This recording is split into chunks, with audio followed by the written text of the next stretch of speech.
एक समय की बात है, एक राज्य में एक सुंदर सी रानी रहती थी और उस राज्य में हमेशा आक्रमण होते रहते थे।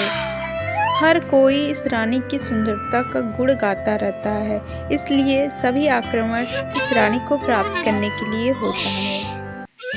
एक दिन रानी अपने खास मंत्री को बुलाती है और मंत्री से बोलती है कि तुम दरबार के सभी मंत्रियों पर नज़र रखो, क्योंकि मुझे शक है कि कुछ मंत्री हमारे दुश्मनों से मिले हुए हैं। उस दिन से रानी का खास मंत्री रामू एक दुष्ट मंत्री पर नज़र रखे हुए था, जो बहुत ही क्रूर था। वह अपने आप को ही राजा समझता था। सब दरबारियों को वह अपने पैरों की जूती समझता था। सब उसके आगे सर झुकाते, पर रामू सर नहीं झुकाता। उसने रामू को मारने की योजना तक बना ली, क्योंकि वह रामू उसकी बात नहीं मानता। एक दिन राजा अपने कक्ष में सो रहे थे, तभी वह दुष्ट मंत्री आया और राजा को उठाकर बोला, वह रामू देशद्रोही है। आप इस आवेदन पत्र पर मोहर लगा दीजिए, जिसमें लिखा है कि रामू को फांसी दिया जाए, क्योंकि वह देशद्रोही है।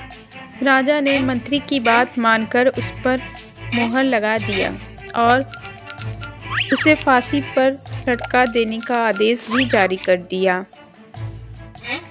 यह बात रामू को पता चली तो रामू ने रानी को संदेश भेजा।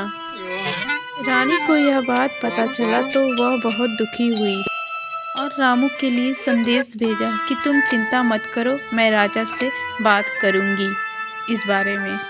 फिर वह इंसान रानी का संदेश लेकर रामू के पास चला जाता है। इधर रानी सोचती है, मैं राजा से कैसे बात करूंगी, क्या बोलूंगी। रामू तो बेकसूर है बेचारा। फिर रानी डरती हुई राजा के पास जाती है और बोलती है कि वह रामू तो बेकसूर है, सब चाल उस मंत्री का है जिसने आपको भड़काया है। वह बहुत ही बुरा इंसान है, वही हमारे दुश्मनों से मिला हुआ है।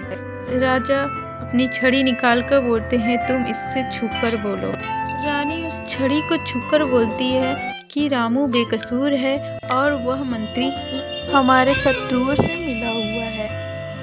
फिर राजा एक भोजन का आयोजन करते हैं और उस दुष्ट मंत्री को आमंत्रित करते हैं।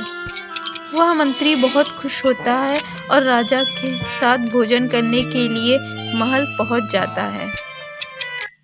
राजा और वह मंत्री आपस में बात करते हैं और बहुत खुश नजर आते हैं, पर रानी सोचती है कि कब राजा इसको सजा देंगे।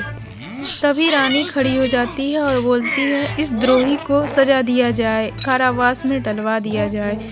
तब वह चिल्लाता है, नहीं नहीं, मैं द्रोही नहीं हूँ। पर उसकी बात नहीं मानी जाती। आखिरकार उसे कारावास में डलवा दिया जाता है। फिर चारों तरफ खुशहाली का मौसम रहता है। सब मिलकर जश्न मनाते हैं और खुशी मनाते हैं कि उस देशद्रोही को सजा हो गई। इसी तरह सच्चाई की जीत होती है। हमेशा बुराई के आगे सच्चाई जीत जाता है। तो ये कहानी यहीं समाप्त होती है। मिलते हैं अगली वीडियो में, तब तक के लिए बाय बाय।